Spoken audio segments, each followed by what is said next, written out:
Sziasztok! Köszöntök mindenkit a 30 napos Plank kihívás 21. napján, amikor is 2 perc helyett 4 perc 20 másodpercet fogunk csinálni.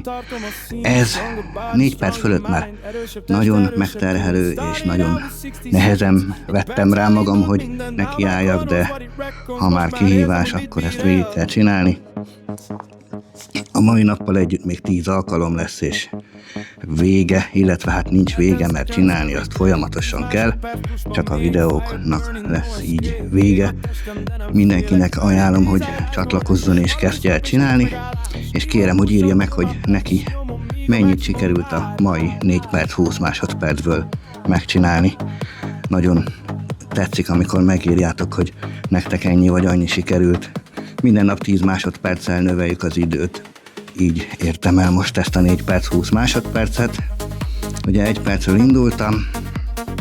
Aki Facebook Reels-en nézi, az a komment rovatban megtalálja a 1,5 perc utáni részt is, mert ugye ez 4 perc 20 másodpercig tart, vagy a YouTube, vagy a TikTok linkre kattintva a teljes videót meg tudja nézni, hogy vajon sikerült-e ez a 4 perc 20 másodperc. Úgyhogy mindenki húzzon bele, próbálja meg, megéri, úgy gondolom. Ez nagyon sok, ez már tényleg sok, 2:45 van még. Nem baj, próbáljuk tartani. Arra vigyázzunk, hogy a csípőm akar mindig beesni, amire oda kell figyelnem, hogy nehogy leérje a padlóra. 2:30, hát ez így lassú lesz. Nézzünk egy időt, illetve egy pulzus 96, életben maradunk. Már rég el kellett volna indulnom egyébként Csepel irányába, de hát sajnos a plankelést nem hagyhattam ki, úgyhogy muszáj egy kicsit időt szakítani rá. A 4 perc 20 másodperc, utána pedig elmegyünk, vonatozunk egy jót, 2 perc van már csak hátra, és a mai napot akkor be is fejezzük.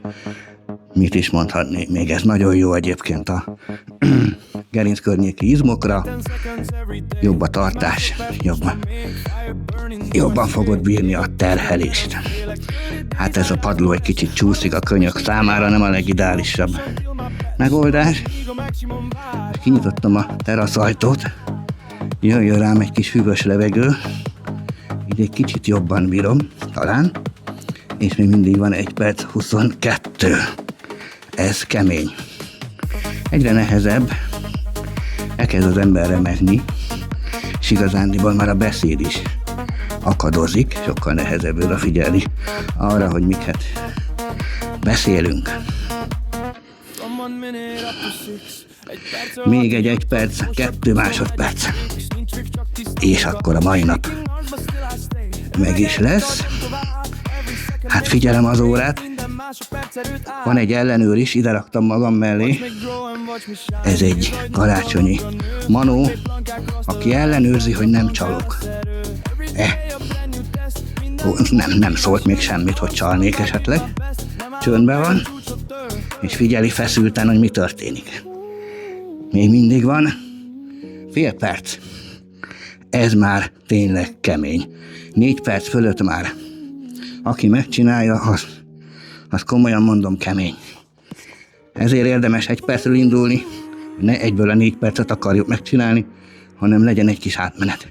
Kövessetek be, lájkoljátok a videót, mert legközelebb is megjelenjen nektek. Még egy 7 másodperc, 6, 5, 4, 3, 2, 1.